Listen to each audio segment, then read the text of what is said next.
Hello, YouTubers. Joe Kersey here.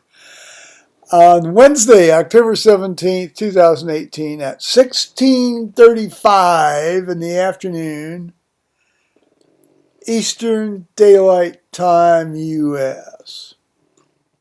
God bless us, everyone. This little diluted Pinot, Barefoot Wines Pinot Noir, which is quite good, and the bottle's almost empty. I may have to wander down to the truck here after I'm done and maybe get another bit of a supply here. Now, Paul just left. He came up here about 2.5 hours ago and did his laundry.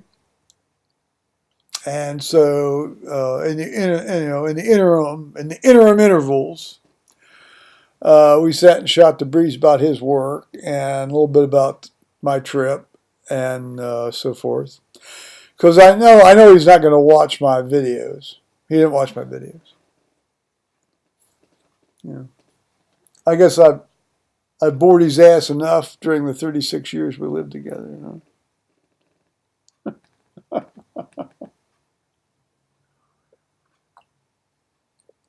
But he didn't watch my videos. But we did talk a little bit about that, and he was up here doing laundry while I was gone, which is fine because he's got a key. And I said, come up and do that. I mean, it's fine by me. And of course, he discovered the problem with the back door, and and I described to him how I had to use a crowbar to get the door open because I'm not going to be trapped in here in case of a fire. I got to be able to get that back door open. So we went back and forth. The hotel seems to be more or less quiet except for the Quarter Horse Congress people that are in, and they're in general a fairly well-behaved crowd. Except a lot of them bring their dogs with them, and of course they don't have like real dogs. They have these little yappy, Scotty type dogs. They're like not real. I mean, yappy, annoying dogs. I guess one set of dogs just would not stop barking, and so they had to sort of gently encourage these people to shift to another hotel. I guess they found one for them. Good luck on that, guys, wherever you ended up.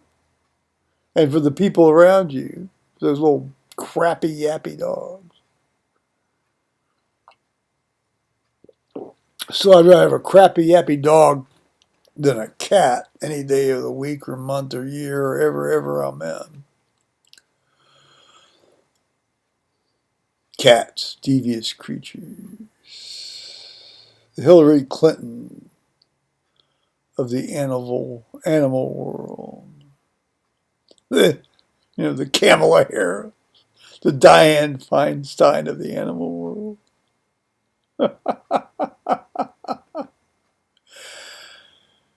Okay. So,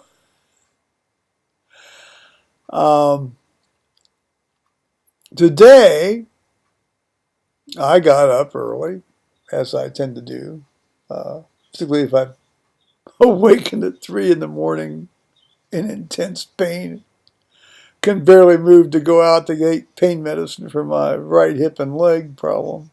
Well, it's all hip, but it radiates down the entire leg. Makes the whole leg feel like it's on fire.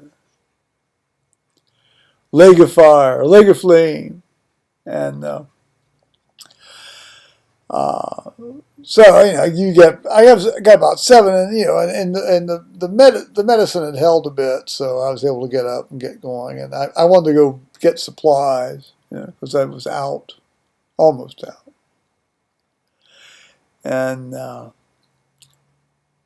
I realized I had to write some checks. I had to write an insurance check. I have a personal umbrella liability policy with Nationwide.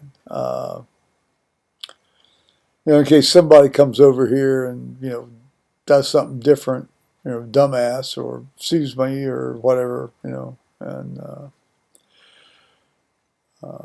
it's $2 million for coverage for like $216 a year, which is, I don't think that's a bad deal. And in my circumstance, I really do need that. So I've had that for a number of years. And then the water bill, I generally send the water company about $140 every year, year and a half. So I don't have to keep writing them a check each month, because they won't let you pay online. So but actually I don't have to pay. I don't have to write a check, actual check again for them until December. So I said, screw it. I'm not going to write them a check this time. And then I sent the 3 people I send the prayer list to by hard copy. I sent them the prayer list by hard copy. So I got my dead ass out into the truck and onto the road and went to the post office, and then I went to Giant Eagle and bought supplies. Excuse me, I bought 4 or 5 liter boxes of Cabernet Sauvignon, Sauvignon by Almadone, and then 2 liter and a half bottles of Barefoot Wines Pinot Noir, which is pretty good wine. That's most of which is what I'm drinking now, albeit diluted.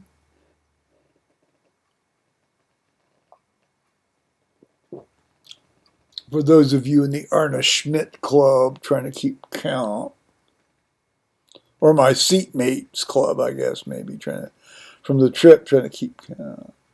Meow, meow.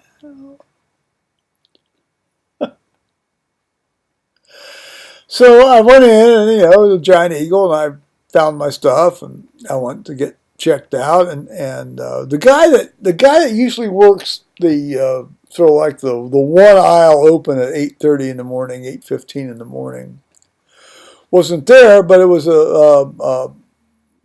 another Middle Eastern guy. I do hope the guy that was there hasn't moved on, because I really liked him. He was really good, and this guy was, to summarize,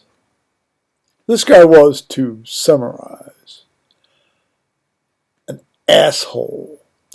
Let me tell you why and how. His first statement to me was, which is very much as most rookies do when you go into Giant Eagle when you're buying alcohol, do you have a Giant Eagle card? And then, it's like, we can get, you get a deal or something on one of these affinity card things, Leaving aside how I feel about affinity card programs, I said to him, and probably not in the most gentle, courteous, gentle-toned way, but not particularly hostile-toned way either, I said, no, I don't, and it wouldn't matter because you cannot use affinity cards on alcohol in the state of Ohio. You cannot reduce the price of alcohol in the state of Ohio with affinity cards. I know that for a fact. That's the law in Ohio. So then he sort of, busied himself with some stuff. And I said, I have 4 of these, pointing to the box of Cabernet Sauvignon that I'd put on the conveyor belt with the barcode toward him so he can use his little wand. I said, I have 2 of these, and pointed to the bottle of Pinot Noir with the barcode toward him so he can use his little wand on it. Okay. And I keep watching for the, see, they've gone to where the wine discount, the case discount they now have gone to a case discount. It's 6 items, 6 of any item. And then you get the 10% off. Okay, I had 6 items, 10% off. Generally, the guys just click through it, boom, boom, boom, boom, boom, boom, and then the 10% shows up, and the discount shows up, and it's not a big deal. But yet, then he pauses just before. I don't know how he did this, but he got the thing to pause before the 10% discount showed up. Says I can still give you, the discount with your affinity card. I said, just, it's a case, under your rules, it's a case discount, it's a 10% discount. So he makes a big deal. He pulls this thing out of his pocket. It's a card attached to his key ring. It's got a big barcode on it. And he slides it over the thing there in front of him. So see, I have just now given you he says, almost $10 off. I said, that's $9.74, and I said that would have shown up anyway if you just kept going with the program. Oh, no. This is now, we have changed things, and I'm thinking, I got thinking about this later. This guy, what this guy's doing. By the way, his name tag said Wassam, Wassam, front area manager at Giant Eagle on US 23 and East Powell Road in Lewis Center, Ohio. So, no, I just saved you money, obviously, because I had to activate it. He says, it would not have happened. And I didn't say a thing. I'm thinking, you guys you're working a game against your employer here, dude, for sure. Maybe he is. Maybe he isn't. My bet is that he is. In any case, I got my discount, so I got the hell out of there and I was happy. But, what a bunch of bullshit that you have to put up with some low-life, sleazeball, schemer. Yes, from another culture other than ours.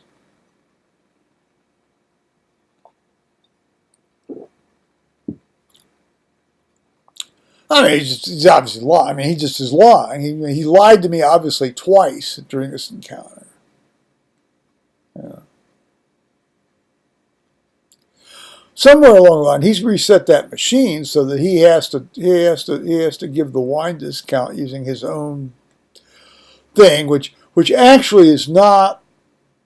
Somehow that's classified differently in the state of Ohio has classified it.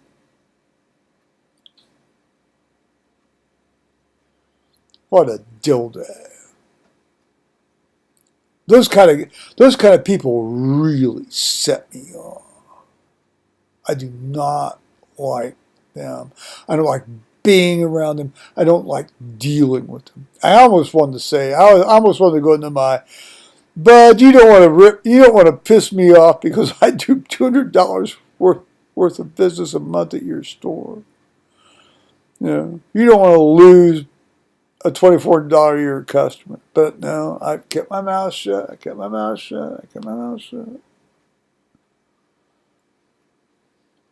Wassam at US 23 and East Powell Road in Lewis Center, Ohio at the Giant Eagle.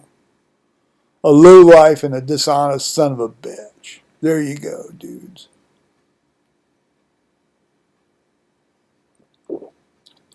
Normally, I have nothing but good to say about Giant Eagle. I certainly like the guy that used to wait on me. I don't know, maybe he's moved on. If he has, I hope he's moved on to,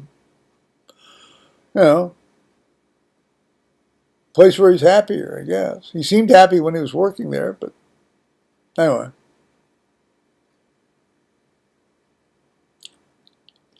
Meanwhile, then, I will to summarize, Paul came over and did his laundry, as I said, and he left, and there's nothing to recapitulate there.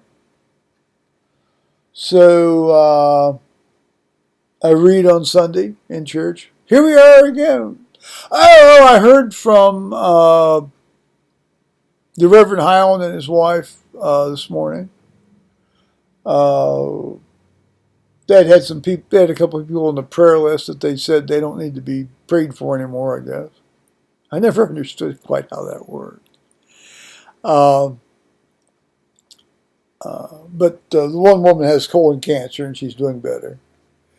And another woman had meningitis and she's out of the hospital and now the meningitis is resolved. So that is good news. So thanks be to God for that. So, all right.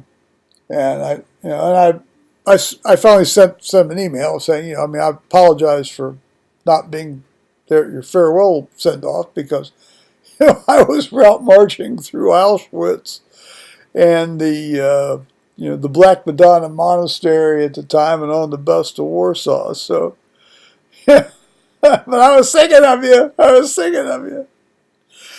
I hope he's in an area of Florida that's not going to get wiped out too often or at all.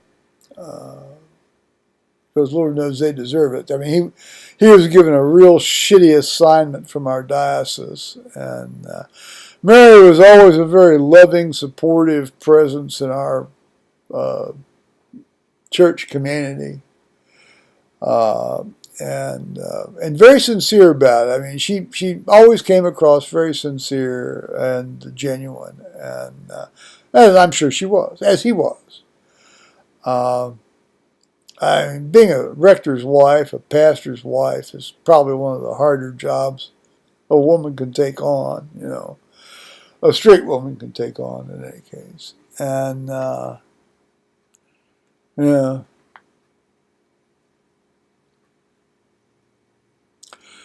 I'm going to see how this new fella, David Kendall Sperry and his wife, I don't know his wife's name, work out for the next 7 years before we then have to go through the search process again.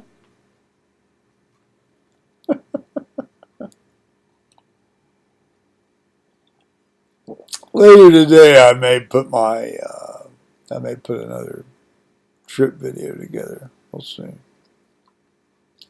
Meanwhile, I'll say bye-bye, YouTubers, and God bless us all.